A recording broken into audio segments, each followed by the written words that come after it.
One small step for man, one giant... Neil? Come here, Neil. Everything okay? Houston, we have a problem. We have a big problem. A problem? What's up, Neil? We gotta go. We've got to get out of here. What's wrong? Is it aliens? A meteor? What? It's bad, man. Bad. I forgot to feed my dog. Gotta get home. He'll go nuts.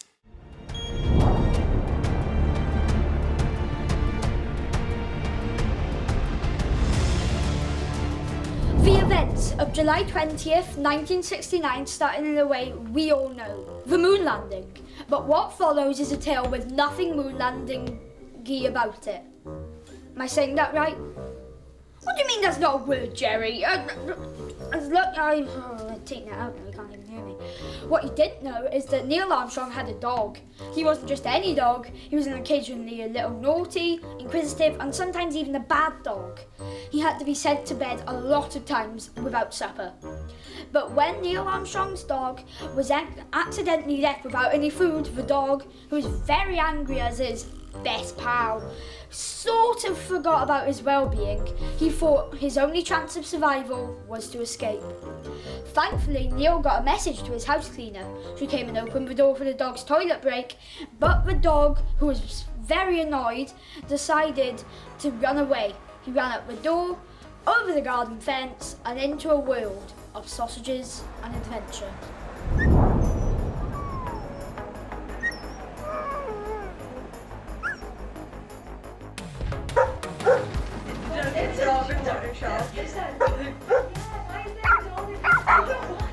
When that dog walked in, I never knew my life would change forever. I mean, seriously, he looked so hungry. So I gave him some food. He ate it so quickly I dropped my wife's pastry. This one here. Don't worry, she'll mind. I went down to grab it and slept.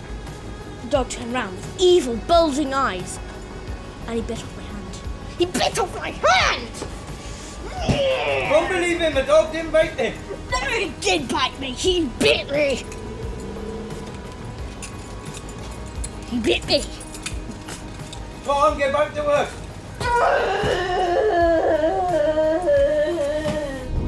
And just to clarify, this man did not have his hand bitten off. I mean, I saw it myself. It didn't even draw blood. It left a small mark. Maybe, I don't know. This shopkeeper is just very melodramatic. He probably got babied by his parents. I mean, it's quite obvious not to fall on a dog who hasn't eaten its first meal in days. That sort of scares him a little. Wouldn't you agree, shopkeeper? I know you would. Why? Why does this have to happen?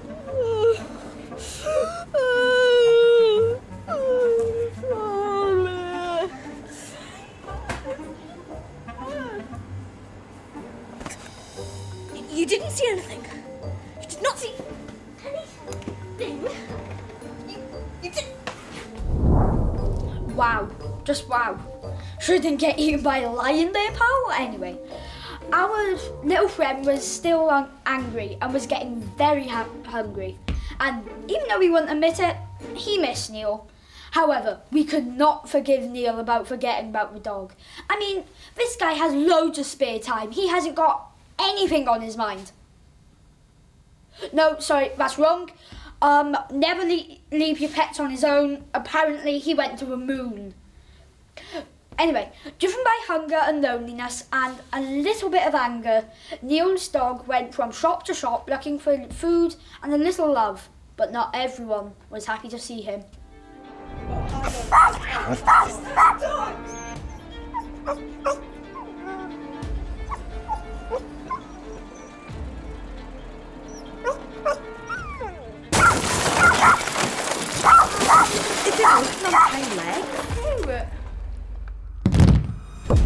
Life on the street isn't fun for any dog.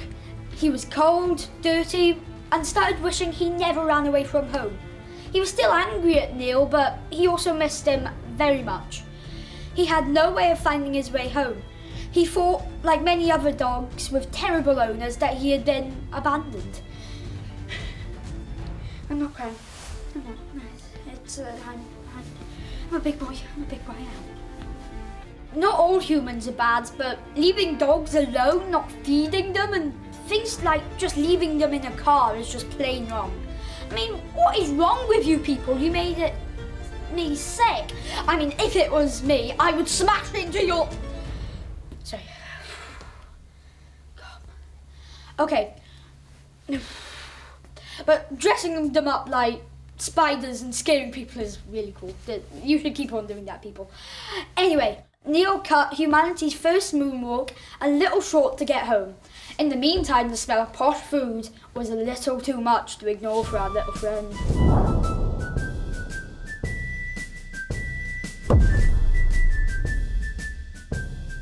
Well, I knew it was a weird story, but whoa, this is freaky. I mean, dogs on a heist? That has to be made into a movie. I mean, how are they meant to heist anything? I mean, they have no weapons. I mean, this is the palace. Anyway, it was clear the dogs were on a mission to steal the best food on the planet, and nothing was going to stop them.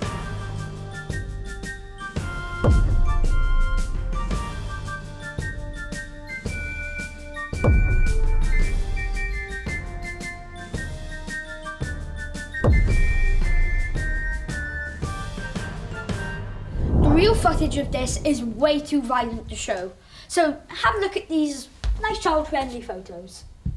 Wait, how did that get in there? No, Jerry, please turn that off. No, you cannot show that. No. Does anyone actually want to see that? No, Jerry, no one wants to see my wedding photos. Turn them off. Okay, I don't think any of us wanted to see that. As you can probably guess, storming Buckingham Palace was not the greatest of plans. And after a brief struggle to get through the fence, a small war raged against the Queen Corgis and a chase around Buckingham Palace. And lo and behold, it all ended with Neil Armstrong's dog being arrested, taken to doggy jail. A sad end for a group of hunger-driven dogs.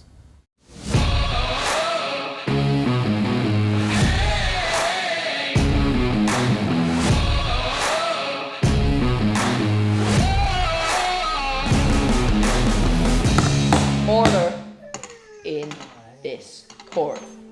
Neil Armstrong's dog. You are sentenced to 25 years in juvenile court. You two, quiet down or I will personally escort you out of this courtroom. And by personally, I mean I will have my security guard take you out. Your Honor. Wait, it's not the dog's fault, it's my fault. I went up to the moon, I left him home without any food. It's all my fault. I'm sorry. He escaped and done terrible things. It's my fault. Order. Now, what? Well, Neil, I'm not going to arrest the first man to walk on the moon or his dog. Now, I'm not going to be making any excuses for you, because it was a very silly thing to do, but you did have a lot on your mind. I said that. I bet he copied me saying that. I bet he listened to me doing my lines and he copied me. Yeah, it was me that said that. Who am I to send the first man to walk on the moon or his dog to jail? So, you're all free to go.